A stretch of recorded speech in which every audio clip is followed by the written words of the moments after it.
Hey everyone. Since we started this show, we realized that we've changed from our original fun with using the rules to break the game.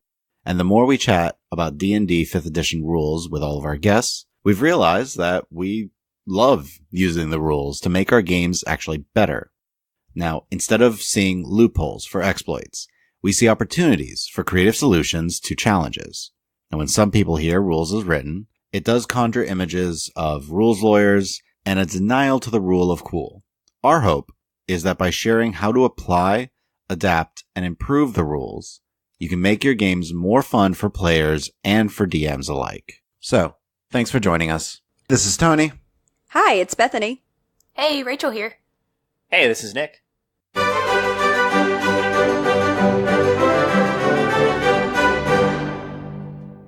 Nick, where can people find you at? Well, I'm a member of our DnD RAW Discord, so you could always find me there and feel free to say hello. I'm also on Twitter at Nick J. Ducharme, last name spelled D-U-C-H-A-R-M as in Mickey Mouse, E.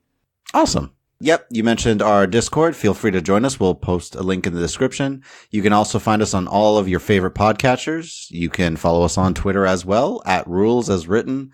Email me at dm@dndraw.com. And if possible, please, we would love your support on Patreon. And you can find us at patreon.com/dndraw. Today, we're going over Unearthed Arcana playtest material from Wizards of the Coast.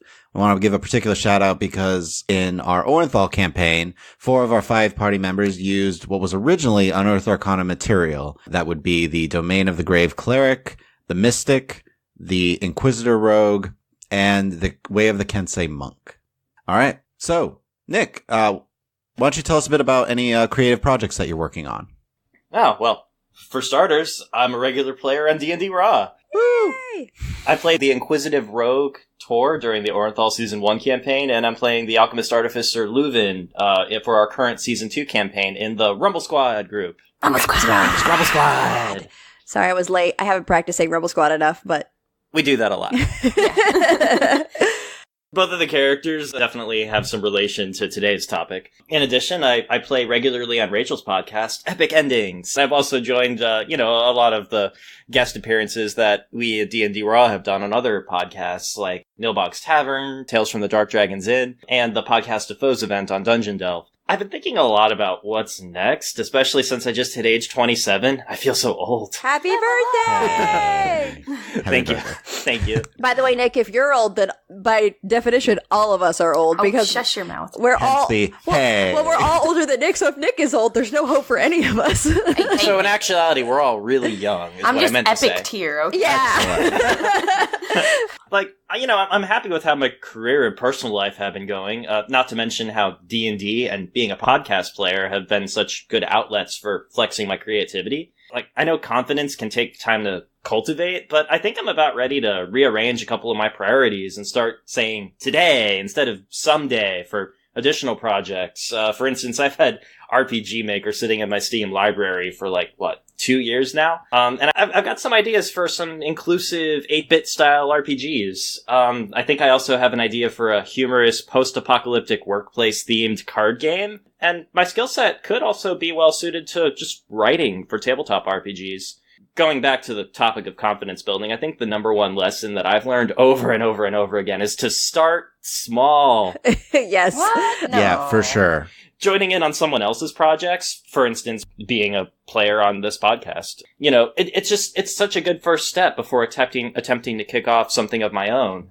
So, if anyone out there is looking for a newbie to collaborate with on their next tabletop RPG, board game, card game, or video game, please feel free to reach out to me. At Nick J. Ducharme on Twitter. Don't worry, we'll post a link in the description for everybody. Why, thank you. Or reach out to me through our D&D RAW Discord, and we'll start a conversation through there. Yeah, I think it's interesting that your perspective is totally right about kind of like starting small and building up and looking for opportunities. Because I know when we started this, we were like, let's just make a thing and put it on the internet, and maybe someone besides our moms will listen to it. I think that's important for everyone to know too, right? There's so much amazing content out there. It's true. And watching it's hard to remember that everyone starts from level 1. Yeah, that's true. I don't know what level we're at now. I haven't, crunched the stats, but we have at least made it to level 2. I was about to say, let's at least say level 2, because I don't want to think too highly and then realize, oh no, I'm not as powerful as I thought I was. You don't think we got all the way to level 3? Because that's, where you really start unlocking, That's where you can unlock your archetype and all Yeah. that I want my stuff. subclass. Yeah, subclass archetype. Yeah. Yeah, I just hit level 3 personally. I think. There you go. Yeah. Nice. So, What is Unearthed Arcana material? and I know for those of us who have used it, it's like, oh, it's blah, blah, blah, blah, blah, blah. But I think also when it's just called UA and it shows up in tweets and stuff, when you're new to D&D, you're like, what is that? What is UA? Yeah.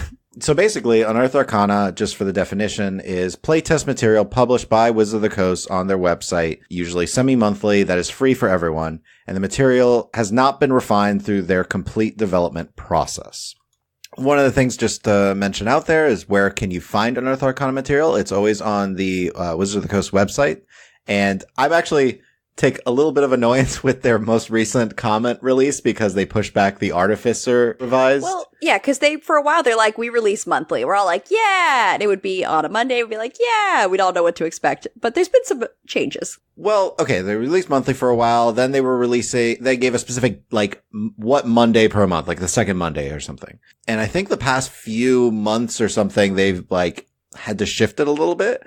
But with the Artificer, they got so many comments that hadn't been released yet. And they had to push it back to the end, the last day of February, that they're like, well, we typically look to release Unearthed Arcana once a month. The series remains a valuable opportunity to publish playtest content and gather your feedback. That being said, we want to release Unearthed Arcana content only when it is ready to try. And, basically, this content will release on a more flexible schedule, roughly once a month, and whatever day works best that month. And we'll let you know when the next installment's ready. Which basically means we'll release it whenever we feel like, okay? A little bit of shade at how needy D&D fans are like, but you promised. We were so excited. We harassed you on Twitter. By the way, not we specifically. I mean in general. D&D friends were like, at Wizards of the Coast, what up? Where my Unearthed Arcana? Yeah. So now they're like, don't at me. Well, the problem was they didn't release any information, as people were asking, because, the day came and went, and then the next day came and went, and eventually, we'll release it at the end of the month sometime, that last week. We'll put links in the description for, the website that has all of the links. I will say their Wizard of the Coast page, it's very hard to navigate, but the D&D Wiki has a really good list of all the Unearthed Arcana, including who worked on it, so, who the authors are. So we'll have that in the description as well. That would actually be great, because I didn't know there was a full list as a player where I could go as a one-stop shop to see everything that's out there. I just kind of Googled and hoped for the best. You're like, Google, guide me. I never used the D&D Wiki, I realize. Well, apparently, you've been missing out. So, yeah. I should use that more. Yeah, it gives you, what the name is, a link to it, the description, and who the authors are, which vary from month to month, which designers are working on it. Or guest designers, too. Oh, neat. Very nice. Oh, everyone's like, oh. Yeah, Well, I actually didn't know that. I'm like, I never use the D&D Wiki, I realize. Because they have D&D Beyond now. Well, it's especially helpful if you're looking for a class that's been revised, like the Artificer or the Mystic, where there's multiple versions, and if you go and search their website, it can be a little confusing. Or Google, wait, hold on, which version am I looking at? Is it version 1, 2, 1.5? Anyway, how can I use it, and is it official? It is not official material. It is playtest material. It is in draft form, and they said that it becomes official when they release it in a book. So, what exactly is the process? Is there a specific forum where people get feedback to? That's a great question. And the answer is no, there is not. There's no, fill out a feedback form here on this page and let us know. It's more just send us lots of tweets. That's really how you interact with Wizards. The other option is they posted it for the Artificer and the Mystic on the DMs Guild. And then they said, please comment here on the actual page that you download the PDF on and all of that. That's true. I forgot about that. And let us know what you think. They did do that for those two classes at least. They probably have done it for more. I just haven't noticed it because I was really caring about the Mystic and the Artificer, I'll be honest. Yeah, but I think in general, Twitter seems to be one of their key sources of feedback. And in general, I think for a lot of people who write D&D blogs, they do a lot of articles covering like the latest version of different Unearthed Arcana and give feedback kind of like, hey, here's my breakdown and all that sort of thing. So there isn't one magical mechanism. I kind of feel like there should be, like a submit feedback button would be great. But that's like the technical communicator in me who wants it to be like, can you give me a simple form? That makes the most sense too, because then they could have like a drop down that's like, which class are you specifically referring to in which, publish Unearthed Arcana section. Right. Maybe give like I know a rating. they've done a couple rangers and they've done a lot of rangers. Yeah, so it'd be like, okay, yes, I'm referring to ranger, but which ranger?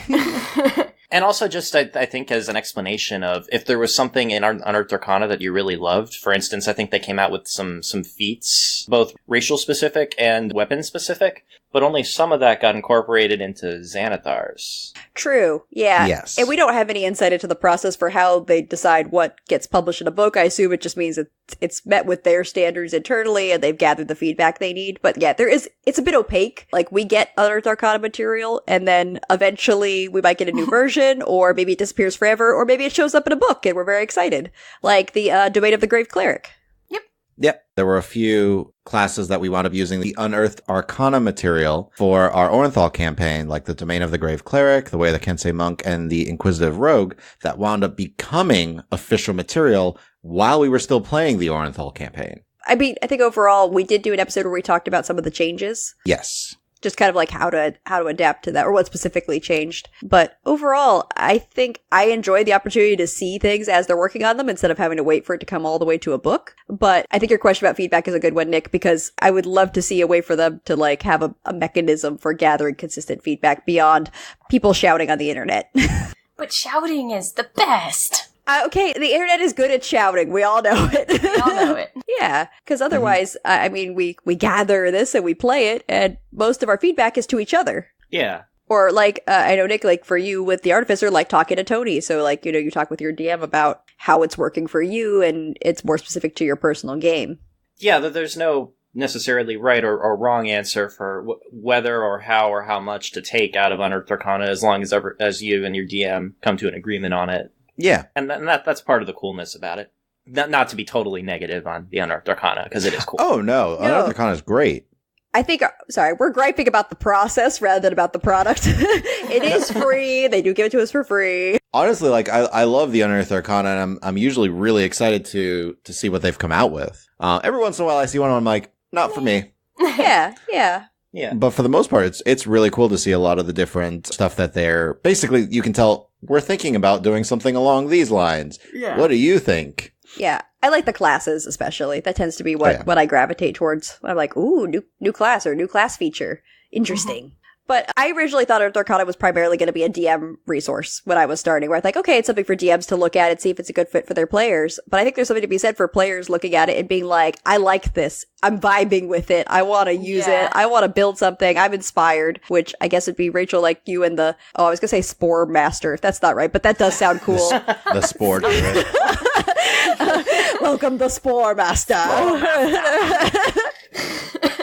I do like definitely looking at them and going, ooh, this sounds like it would be fun to try. Especially when we've used them in like one shots and things. So I did like the Circle of Spores Druid, and I basically played her like Venom. Like she would talk to her little spores, she would interact with them, because it's like a different flavor to the druid who normally turns into the animal, whereas this kind of turned into you. So, I don't know. That was fun. It was weird. Yeah. But like I don't know that I'd like it for a long-running campaign, but it was definitely fun for a one-shot. And, just all these different mechanics coming out, or classes, or feats, or what have you, it keeps it fresh, too. And I think that's really important, especially for those who play the game long-term and try out several different one-shots or campaigns. Yeah, that's true. And I know also there's so many books now. It's a way for people to get access to additional material beyond the base, like, player's handbook without having to purchase another book, which we tend to buy the books because Tony likes to study them. And I casually read them. Yeah. I read them a lot. But I know it's also an investment, so it's a shame for some people where it's sort of a prohibitive cost thing. So at least you could get some access to some new ideas that you can kind of infuse with your game. But yeah, I think I enjoy them. I'm sorry, Wizards, for griping. I'm not mad about the We're not Arcana. actually mad. I just want consistency in process because I'm a process nerd, okay? We love you, Wizards. We do, it's true. So I think when kind of talking about, is it like official content? That's like saying like Adventurers League and that sort of thing. Like, can you show up at a game store and play an Unearthed Arcana class? And the answer is no, you can't. But I don't think that means that there's any downside to presenting it to your DM if you're a player in a game saying, I'm super psyched about being a Spore Master, because that's what we're calling it now. Spore Master. All right. I'm on board with this.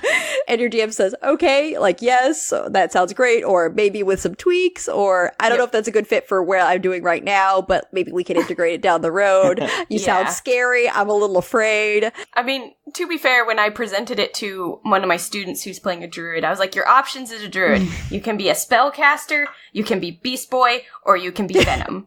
And he was like, ooh. I'm like, which one appeals to you most? He's like, ooh, Beast Boy, Venom, Beast Boy, Venom. I'm like, pick one, man. You can't be both. You can't be both. You can't be a Venom Beast Boy. It just doesn't work. So actually, Nick, I think the first Unearthed Arcana you played was the Inquisitive Rogue for Tor back in Orenthal, right? It was. I actually had no idea what our Unearthed Arcana was back then. So going back to where you were talking, what's UA? What's that? What is this? Is this a book? Do I need to go out and get a book? Well, in older editions, there was an Unearthed Arcana book, which is why they're calling it this. It's like a callback, so it's sort of confusing. Okay. But yeah, so wait, how did you end up being the Inquisitive Rogue? I don't remember now. I remember I posted a file to all of you guys after saying you can use all official material plus these Unearthed Arcana classes. Oh, okay, gotcha. The ones that you had reviewed and you're like, this is a good fit. Where I'm like, okay, this is definitely not uber broken. This is definitely not dumb. This is definitely not a class built to be an evil character. And then I just fell in love with the Inquisitive Rogue because I saw it and it's like, usually rogues are like these really, shady type people, but this actually, I could see myself creating a lawful good detective out of this. This is really thematic. I'm gonna make a voice for this and everything, and it spiraled from there. It inspired you actually to create your character concept rather than looking for the class to fit what you were building, is what it sounds like. Yeah, and it was nice to, for the first time, this was back when I was still fairly new to it, so I didn't have as many source books as I did now. I had the player's handbook, and that was about it. So having somewhere else to look outside of that, which I'd already scoured over, at least in terms of the classes and the archetypes, something, again, fresh like that, it was a big wow moment for me. It expanded my universe. Wow. Okay, that makes up for everything we said that was shady about wizards, so. Good job, wizards. You expanded universes. I think for me, I've been looking for the mystic because I want to be a crazy telepath when I'm playing. Like, I want to be like an Emma Frost. I want to be Emma Frost or Professor X. Like, I want to hurt people's brains. Sorry, not me. My character, just to clarify. I as a person. So when they release the mystic, I'm like, yes! Mental powers that aren't, just, there's some manipulation of like memories and stuff. Like there's spells that were options, but it has someone who's purely a mental manipulation sort of class. I will say that the first mystic was super, super broken. What? So broken. So, well, technically we didn't use the very first version. That was only levels 1 through 5 or something, Yeah, right? we used version 2, which was still super broken. Well, and Tony did make changes to it. So he's like, this is too much. We're gonna like refine this. Scale this down a bit. These abilities are not available to you because I don't know why you've been getting those so early. It's just, it's too much. How can you blow up a person's head by staring at them? I just don't understand. It's a world full of magic and wonder. I think you could do anything you put your mind to, Tony. It's like, wait, this one doesn't even say they have to make a save or anything. They just die. I don't. Yeah. So for me, I think I was happy that they started releasing Unearthed Arcana that fit the sort of thing I'd been wanting to do. And I know we'd all talked about, why does our party not have int? Because only wizards and a few rogues need it. So it was exciting to have another int-based class. Well, speaking of int-based classes. Uh-huh. So why'd you choose the Artificer then, Nick? Oh. That one's a little harder to explain. It's just, I think I've always enjoyed support roles. And I've now done, 2 different, cleric builds, actually similar.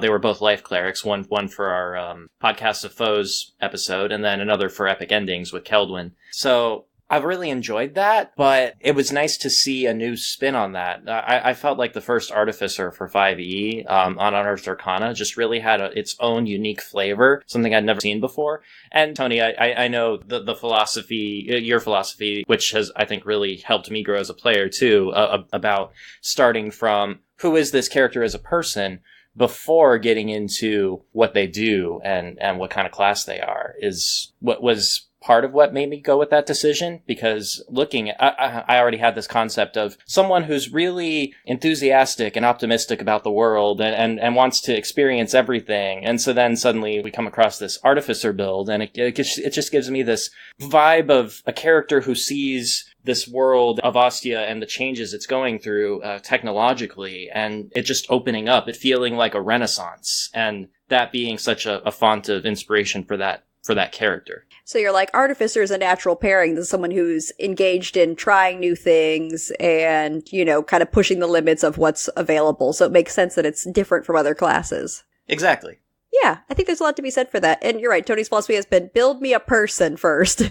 Who is this person? And then we'll talk classes. Now, I know some people immediately link the two. It's like, well, I have this idea of a person and they're this. Like, off the bat, ready to go. It's me, fine. I cheat, Tony, okay? I cheat. I'm like, yes, I have a concept that's integrated with the class. But the idea is, you know who the character is. It's integrated with the class, but you already know the character. So that's what... Well, that's I know we all have different character building processes, but yeah, I think it's more important to build a person than a stat block. And I often do start from the stat block and make a concerted effort to fill it in with the person as well. So as a backup idea, I do have some things floating around that maybe started more from that side of things. But it was also fun to just try it a different way, Start from a different building block. Yeah, and Rachel, I know you tend to be, it looks like you're more like inspired by the material, like, this seems cool. I like tend to start with a little bit more with the class, and I'm like, okay, this could be fun. What kind of person would do that? Right. So I go with that kind of mentality. Yeah, I think there's different, top-down or bottom-up approach to, character building. As long as you get to a point where you're like, I've built someone I want to play, and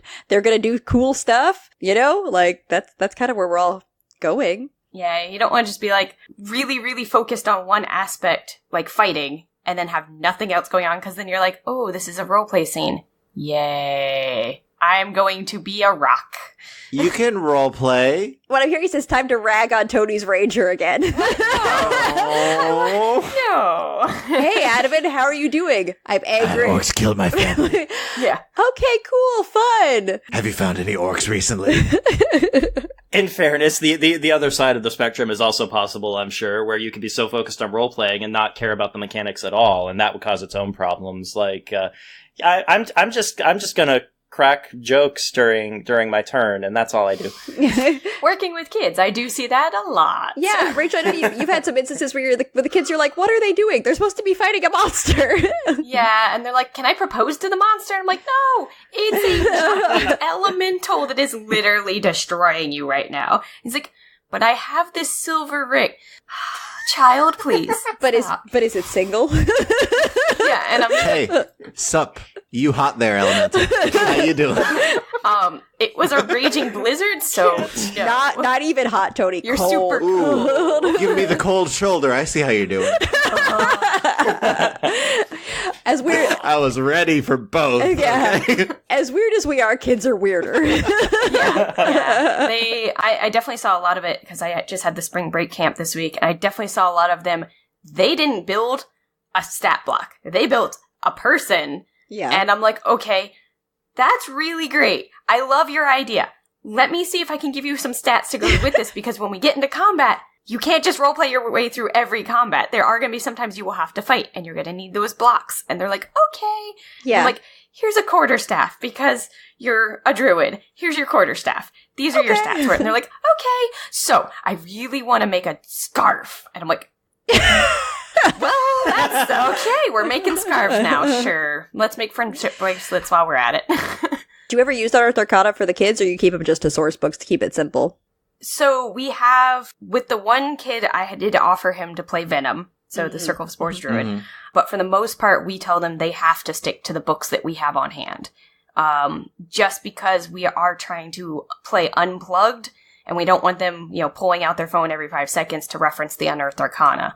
Right. Plus, we're not going to print out, 30 copies for them all to have a chance to look at it. Yeah, there's a lot of material. Yeah, then we also have the extra layer that there's varying levels of experience. So we have some kids who come in and they're like, I've heard of this thing called D&D.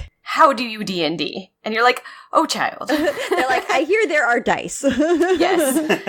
And then you have the kids all the way up to, they're DMing. They have long-running campaigns that they've been running, and they're a little bit more experienced, but even still, we try to keep them to the books that have been published only because it makes it easier for the newer kids coming in to follow along the process. And we tell them, we have told them, there is this thing called Unearthed Arcana. Look it up in your free time. Please don't bring it to our program because we are not introducing that here. Yeah. We're trying to keep it as, open and friendly to everybody joining in who has access to the books that we have here. So it's kind of about accessibility as well. Yeah. Mostly in the program. And we do, like I said, we do tell them, hey, there's this Unearthed Arcana. You should totally check it out. It sounds something like you would love, to play in your home game or to use, with your friends or whatever. But we can't have you just bringing in all this random mishmash because then kids are going to go, where did they get that really cool thing from? And we're like, can of worms, crack. It does also sort of bring up like sort of a slippery slope argument for Unearthed Arcana, because I know there's been times where we've read something, we've said, official Wizards material only because then we have the books to verify it, because Unearthed Arcana is not official. And then there's like the next step where it's like, well, I found this thing on the DM's Guild. And you're like, okay, well, if it's by someone who's like a recognized author who puts out a quality product, I can see that would make sense for a game. Then they're like, hey, I found this on Reddit. And you're like, whoa, hold on. Yeah. So I know sometimes it's either saying, no, we're just going to go with official stuff than trying to add this, because it adds extra work for your DM to go review and verify and try to process what you're doing. But some groups like that sort of like super homebrew, like organic, we're just figured out as we go sort of process. We have a show called Rules as Written. We like things to be written. We can't argue the words of something that isn't written. Yeah. Yes. Yeah. So I think there's some of it is just like how your group plays, right? Like what's the right fit sort of thing. Mm-hmm. What do you do when there are drastic changes to the material you are using in a new version? One of the things, we'll jump to Mystic briefly, because between Orenthal and Serviceable Plots, we've now used 2 different versions of the Mystic class. But we decided to stop and change between the two campaigns. And I was starting a new character with a totally different build, where I was like, forget the physical stuff. I'm just purely a brain with legs. I believe that's called Intellect Devourer. Don't reveal my final form. Oh, come on. This isn't even your final form. No. Not even close.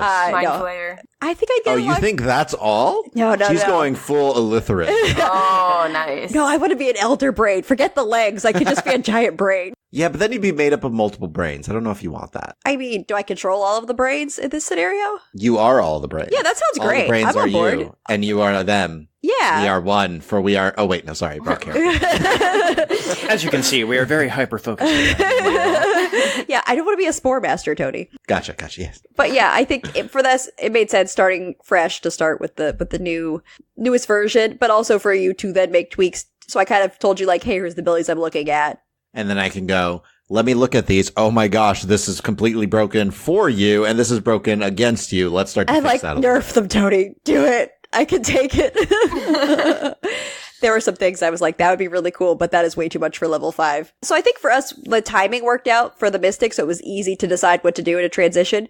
The Artificer, I know, is presenting some challenges for you and Nick, because Leuven's already alive. Leuven's alive. Leuven has the original Artificer's build, which part of it was, Nick, you and I both took a look at a new Artificer, and it's a whole different beast.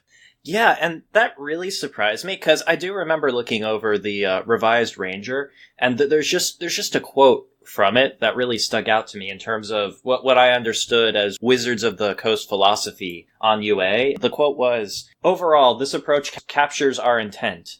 Fix what needs to be fixed when it's necessary to do so, but in a way that minimizes disruption and maximizes player satisfaction." The key words here being minimizes disruption. For there to be such a drastic change between the 2 Artificer versions, I'm just curious about what caused them to go that way. So I have a theory.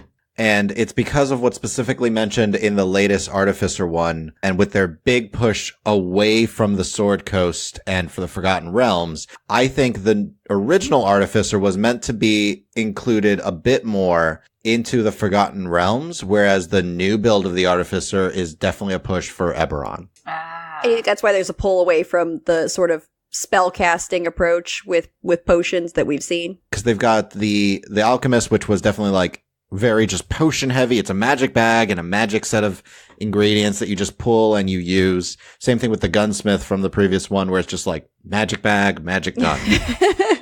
Magic, magic, magic, magic, magic. You a dog, I heard you like magic. The new Artificer definitely has some magic for their magic. More spells, but it also has a much tighter focus on, like, I think the way that they talk about its spell casting is really, did you happen to read that, Nick? How, like, it uses its spell casting focus? Yeah, they have this little text block to explain thematically that when you're casting a spell, visually, it's like, you create a machine that does X. Like, you create a spider that goes up to someone and casts this spell. Versus just simply you cast the spell.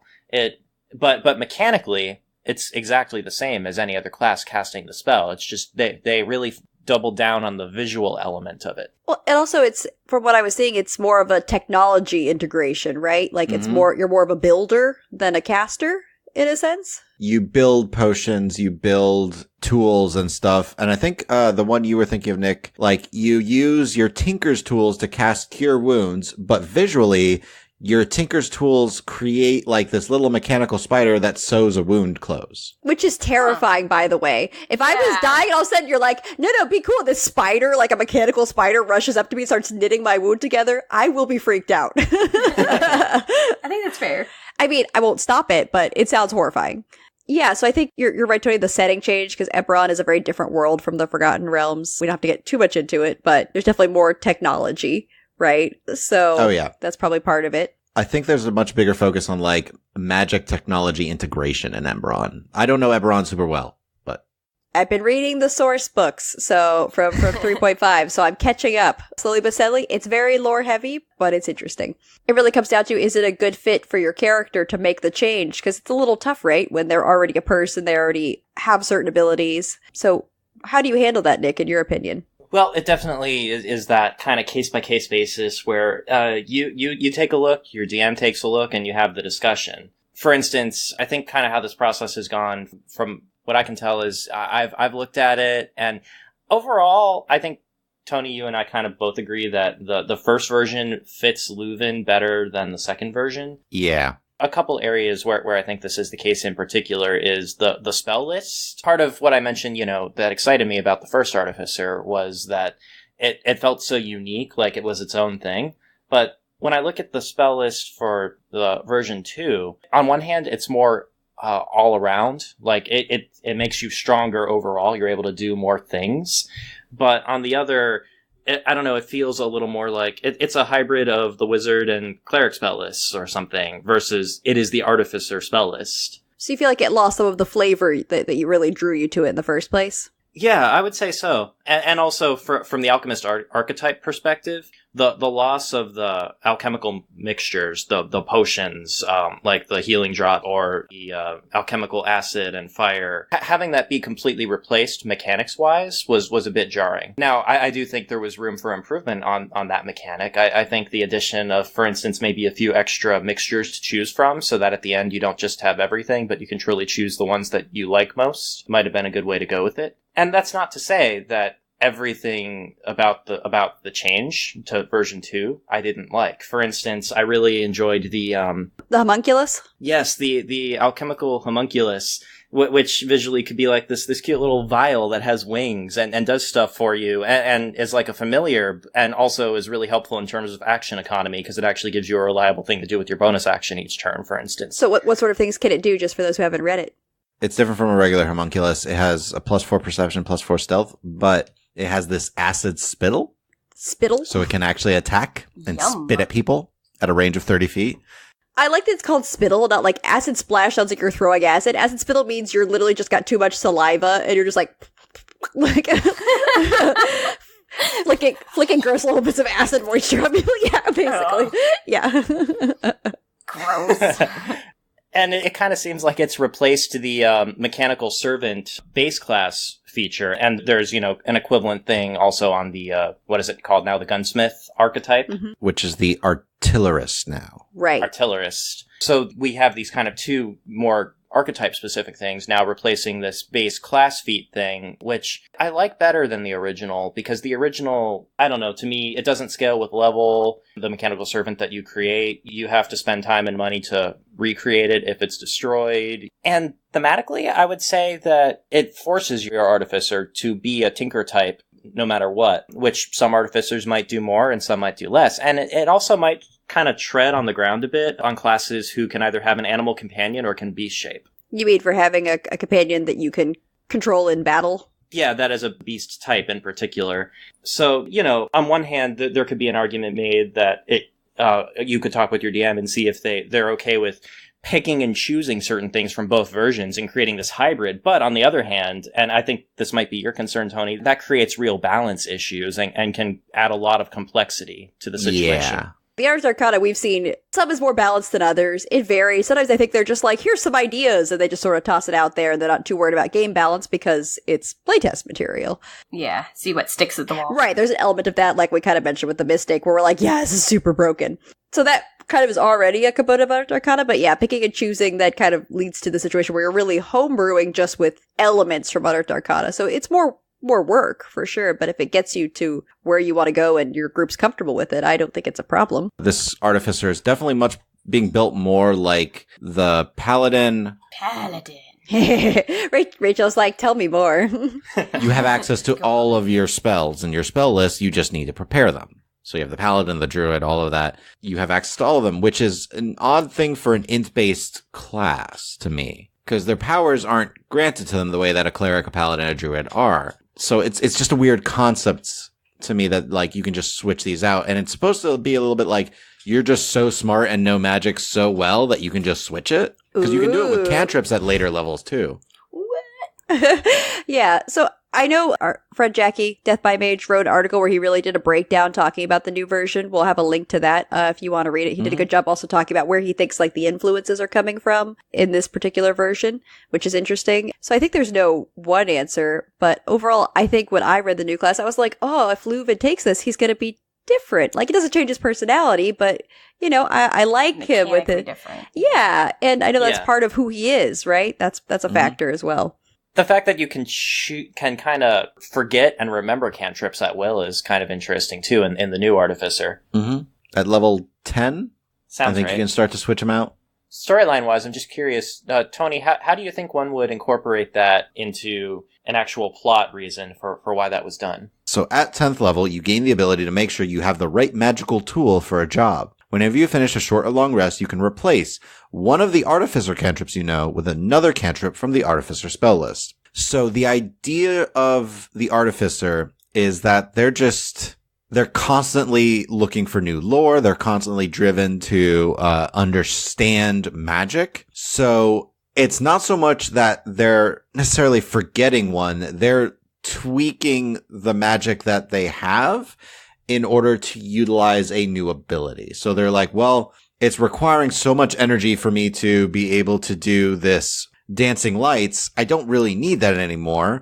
Instead, I want to get a spare the dying. So having them take time to understand how to spare the dying work and slowly push out the magic that they use for dancing lights in order to shift the focus. They're essentially preparing cantrips. They're switching which ones they're focusing on that They can only switch one at a time, though, per rest. Yeah, but in a sense. But it's still the same kind of idea. Like, you know all of these, but you are only focusing on these two, or you only have these prepared. You're choosing. The big difference, though, is the Artificer is not granted these spells as other classes who have access to all their spells usually would. A cleric prays for the spells that they want prepared. So does a paladin. A druid, communes with nature and is like, give me what I need. Trees, love me! I will be your friend. A wizard, meanwhile, has to memorize spells. An Artificer doesn't sound like they just memorize the spells. It's like, I feel like I need these magics with me today. Boom, I'm done. I understand it. So basically an Artificer is grocery shopping, and they have a basket, and only so much can fit in the basket, so they have to put stuff back on the shelf. Yeah, they realized when they got to checkout, they're like, darn it, I don't have enough money for all this. What do I need to pick and choose? All right, that's my headcanon now. So yeah, sort of a magical economy internally. Mm-hmm. Yeah. But going back to the overarching, I guess, question for Leuven specifically about version 1 versus version 2 Artificer, in a binary choice between the two, I think Tony and I have come to an agreement that version 1 suits him better. But it really is, again, that case by case of talking with your DM and thinking about your character as they currently exist or as you're planning them. I 100% agree. Yep. Yeah. Yeah. I keep looking at the new one. I'm like, the new one is actually like really cool and really powerful, but you lose so much of what made like Leuven a more unique character. Yeah. I think, because for one thing, you have spells, but your biggest thing, your potions, which has been such a big part of Leuven's mechanical aspects, to him in the games, would all be gone. You can still make potions, but you don't have that same type of like, hey, I'm about to pull a flask of alchemical fire and hurl it at these guys. Yeah. Yeah, it's a really cool element that I just enjoy a lot. And I know, RP-wise, we've also collaborated on ways that Leuven can work toward making limited quantities of that in other elements as well, as a way to expand the repertoire that way. And there's a sense of progression there that I really enjoy. I think removing the potions only had kind of one advantage. So I don't remember which Rumble Squad episode this was, but the one where we were in Ascenthias at like the party, and did the knife throwing game for the first time. Oh, when you guys had a party, what, carousing? That was like episode 4, Yeah. I believe. I think there was a moment where suspension of disbelief might have been affected a little bit, just because it was like, well, what do you mean you can't hit all your targets with these knives? You always aim pretty well with your potions when you throw them, because it's a saving throws, not attack rolls. Mechanically speaking. Yeah. Yeah, but it's the players know mechanics, the characters don't. They just sometimes things work and sometimes they don't. I don't know why. I don't know. What a mystery. I'm just lucky or unlucky. Yeah, it's all the fates. The fates. All right. Yeah, that's something I try to keep in mind, because I know we know what our roles are, or if we have saving throws, but the characters don't. They're just doing the best they can. Well, I was going to say, I also feel like the actual bag that you pull these from is a magical bag. So I feel like you are magically guided whenever you throw the potions. A knife is a knife. Unless it's a magic not really knife. magically guided to throw the knife. I'm stealing that. Yes. It's like how Magic Missile has auto-targeting. All right. It's your heat-seeking spell. Yeah, it's the answer to many D&D questions. You're like, but why? Because magic, okay? Because magic. Magic reasons. Yep. Magic. I have used that with the kids when they're like, but why? I'm like, magic. That's why. And they're like, but Yep. I'm like, magic. Just move on. It's D&D world. It's D&D logic. Magic Infinity to the infinitieth power. Yeah. Yes. Yeah, magic is everywhere. It suffuses the entire world. It does literally anything and everything except for when it doesn't, okay? So part of the reason we've used Unearthed Arcana is because of the I feel like sometimes the classes that we have in the official material doesn't capture exactly what we want from a character. And one of the benefits of Unearthed Arcana is that it provides us with not only just more options, but sometimes you find just what you want. So like for Nick, with you in the Artificer, you had exactly what you were looking for this character that wanted to go out. Bethany, for you in the Mystic, that you had your Emma Frost. Yeah. And even for a brief bit, Rachel, you had your female Venom. Yep. And also Kalima, when Rachel's And playing. also Kalima. Yeah. As this kind of hardened soldier, but also a healer. A bitter healer. They fine, because it's my job. And Domain of the Grave is perfect for that. Yep. Yeah. I like some of them. I mean, again, it's some really, really, you're like, oh, this is awesome. Could use some tweaking, but it's really, really great. But then there's others where you're like, it's a cool class, but it's not for me. Yeah, I think Unearthed Arcana overall is a force for good in D&D. There's a sense of risk about it, like things are thrown at a wall and some things stick, some do not. But I think that ability to look beyond and to expand your imagination through these things that Wizards comes up with is just really positive. And, just have a discussion with your DM, see what's right for you. Yeah, I agree. At bare minimum, I think it's great reference material that's freely available online. You can download the PDFs and review them at your leisure. And I think, it's mostly about having that conversation if you're going to use something and being willing to make adjustments as you go. But, I'm glad we got to talk about this, and I'm sure we'll have more things to talk about with Unearthed Arcana down the road, because it's something we enjoy integrating in our D&D RAW, because, we also have sort of unfinished material and adjusting it as we go. Well, Nick, I know we might know the answer to this, but how did you get into tabletop role-playing games? About 4 or 5 years ago, I think Will Wheaton's tabletop show on YouTube suddenly made me realize that D&D was the mix of two of my great loves. Sounds dramatic, I know. Yeah. At least, a little dramatic. That's okay. We like drama. That's why we play D&D. It's true. You're not wrong. Yeah. Lately, we are an audio drama style podcast. All right, go that direction. Long ago, I used to participate in some role-playing forums, and I loved the collaborative aspect of the storytelling. And then, from a more crunchy standpoint, I've also enjoyed strategy RPG video games like Fire Emblem, Final Fantasy Tactics, and XCOM. So, I just one day decided to jump into a play-by-post D&D forum and try it out. What's the worst that could happen? And the campaign died in like a week. Oh. But then not long after, Bethany, the rest is history. After I heard you talking about your Princes of the Apocalypse campaign, I joined the group, and then eventually this podcast happened. Yeah. Yep. Yeah, it just kind of was a natural progression. I don't think it was it was just an evolution, right? Yeah, it just organically occurred. Like a Pokemon evolution. Yeah, either that or I'm some sort of diabolical mastermind who's been pulling all of the puppet strings all these years. Yes, join my campaign so we may podcast together. Everyone, she's not joking. What? Yeah. Could be a whole band scenario. Like, why one or the other? Why limit ourselves? It's a combination. It just sort of happened and made sense, basically. Yeah, it started from a place of we're all just doing this for fun and want to explore D&D and see if it's for us, and it really worked out. Well, if you go back far enough, Rachel got us into D&D, so it's really Rachel who started everything. I did. With that shady, hey, let me tell you about this game I played. And we're like, okay. I don't know how to DM, but here's some Star Wars sheets that I have. I was about to say, that's what it was. You said Star Wars, and we're like, we're I'll go on. Yeah. Go on. Tell me more. It was like shady, like opening my trench coat. Want to play a game? I get to be a Jedi, yes? Yes. Okay. And Rachel's like, no, too many people are Jedi. Stop trying to be a Jedi.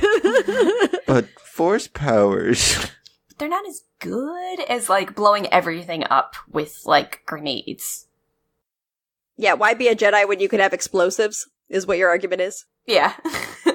So Nick, jumping into the next question here, what's your favorite tabletop role-playing system to play?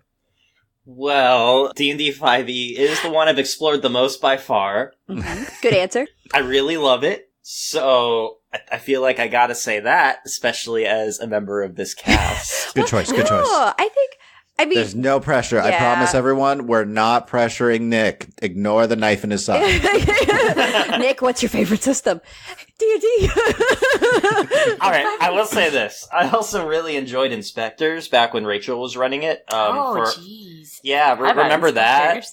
Oh, man. Actually, DMing that once was really fun, too. And there's a couple I want to try, too. Again, thank you, Will Wheaton. Dread and Fate Core. So yes. we have Gen Con coming up later this year. We're playing Dread, Nick. We're going to find a way to play Dread. Jacky said he'll run a game. Sorry. Yeah. I'll jump in. That's Jacky, Death by Mage, who has been on our show before. And I'm coming along, so I'm really looking forward to that. Yeah. So this could be a different answer down the road, as what we're hearing. Like, D&D, yeah, for now. I'm sure when I go to Gen Con, I'll come back and having purchased, 96 new tabletop RPGs after saying that I would only spend $50. You can only fit like 30 in your bag, let's be honest. Yeah, that's why we limited ourselves. I was like, Tony, I am not paying to check a bag. So if we don't check a bag, we're not coming back with the 30 plus games. It got close, by the way. Like on our stuff, I was like, we are maxed out. But yeah, we should mention also that we're going to Gen Con. So if you we're going to Gen Con. If you are also going to Gen Con, feel free to send us an email or message us on Discord, because we are cool to meet up with people, especially at places where there are food or games. We like both of those things. Ideally, both. Yep. But yeah, super psyched for Gen Con this year. Yay. Mm-hmm. Woo. So, final question. Do you have a favorite memory or moment you are most proud of in role-playing? So, thinking back to how others have answered this question, I believe you allow for a couple different instances. We will. Yes. Bethany will allow it. I'll allow it, Nick. All right. And I will say this, all the ones that I've thought of for this, they all share a similar overarching theme. So, Oh, a themed answer. Okay. Yeah, Do we get to guess the theme, or do you tell us the theme ahead of time? Is it a game? Can I win? I want to guess. Can I win? Can I guess? all right, animal, mineral, or vegetable? Well, yeah. 20 questions. Let's go. All right. I'm ready, Nick. Hit it. All right, so this is a spoiler from the first fight that we had in Rumble Squad. Just a heads up, people. Episode 2. Yeah, so toward the end of the fight, one of our party members was down and had 2 failed death saves, and I was the only person left to be able to act, really, before they had to roll again.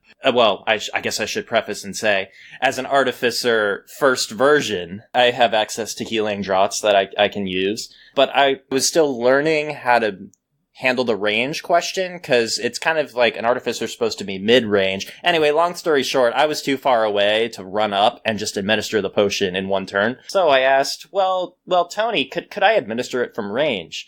And I'm going to get as close as I can to do this.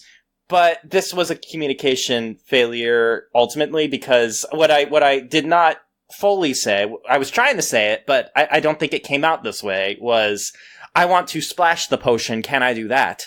So Tony's interpretation as DM, I heard, in my understanding, was, can I hurl the vial at her? That's what I heard, to be fair. which, might, I guess ran a risk of doing more damage and actually killing her instead of, doing the desired effect, which was stopping her from the killsies. So, I rolled well. It worked out. Everything was okay. I'm probably never going to do that again unless I have to, but... Under penalty of Elaine beating the pulp out of you? Yeah. She definitely didn't threaten that. All in the next episode. Here's my second one. Epic Endings. Keldwin. First adventure. Mm-hmm. So, Rachel, the giant pink bunny incident. that giant pink bunny incident. we all are aware of the giant pink bunny incident, but I don't think the listeners are unless they've listened to Epic Endings, so... So, it was an adventure where we were in the Yawning Portal Undermountain, and I come across this room that has this weird mist in it. And, I try and test it out, see... I'm playing a life cleric, by the way, and I had a Spellguard shield equipped, meaning that I could have rolled with advantage on my save against this, which would have been really helpful because I rolled so poorly. Long story short, I got true polymorphed permanently into a giant pink bunny, and it was only through Rachel's DM kindness that I was able to work my way out of that. Yeah, after torturing me for a bit, making me hop around the Undermountain and possibly die, but... DMs get to have their fun. And actually, this came up when we were discussing True Polymorph in a previous Rules as Written episode. So, oh, yeah. Yeah. So, yeah, call back to our episode on the errata if you want to hear us dissect literally the wording of True Polymorph. So, you were in the form of a giant pig bunny. Yeah, and ultimately the solution here was because, the Epic Endings concept is that we're all playing level 20 adventurers who are coming back out of retirement, that all right, well, probably someone in my past is a high enough level wizard to have true polymorph to change me back. And the story consequence that we came to here was that, they knew me from back when I was an earlier level, and there was a roll for how early that was, and it ended up being level 17. So this wizard was able to change me back to how he knew me at level 17. Do you want to guess the theme, or do I just come out and say it? Is it that you like when things go awry and you have to adapt? Yeah, especially when, an error as a player causes a great story moment. Yeah, I think that there's a lot to be said for that. So, that's part of the beauty of tabletop RPGs, right? Like, not everything is set in stone. Some things that no one could possibly have planned for will happen. Yeah, that's definitely not a theme as I'm looking over my notes and going, oh my gosh, what are you guys doing? So what you're saying is our podcast is definitely not scripted. No. Poor Tony. I can show my notes to prove it. Tony's like... As I scramble and think of, how would they react to this utter insanity that is happening right now? I need to figure out some NPC motivations real quick. Hold on. Yeah, don't worry. It all works itself out. One thing leads to another story moment, leads to another story moment. And, it's a collaborative process, right? Yeah. Yeah, in a way, it's like those old choose your own adventure books. You know, like, do you pick this one or this one? Except for, I don't know if you remember those books. They're very morbid. You die most of the time. Yep. You die a lot. Like 9 out of 10 ones were death. Yeah. And, like, the one where you totally avoid, like, all the conflict, it looks down on you for, by the way. How dare you avoid potentially dying at a bunch of these opportunities? They're like, wow, way to be super boring. And you're like, Yeah. You just left. Fine. I made good life choices. Yeah, I made good choices. I didn't pick up the rusty razor. Yeah, those books maybe influenced all of us too much into our adulthood. But anyways, so I think those are good memories. Those are good ones to share. I like that you themed your answers. I approve. I allowed Thank it for you. a reason. Yeah. I loved it for a reason. Sorry. I would hate for anyone to be this, like, the first episode they listen to, and they're like, wow, Bethany's really obnoxious. No, okay, yes, but these are callbacks to previous obnoxious behavior. That's right. Just saying. No, it's not just right now, it's all the time. Wait, start it. Wait. Open mouth, insert foot. Thank you all for inviting me on. Yeah, Yeah, thanks yeah, for thank you for doing joining us on this. Yeah, I hope you'll join us again. I know you have some ideas for other topics. Yes. I do. So, you will see Nick again. Yes. Dun, dun, dun. You will hear Nick again.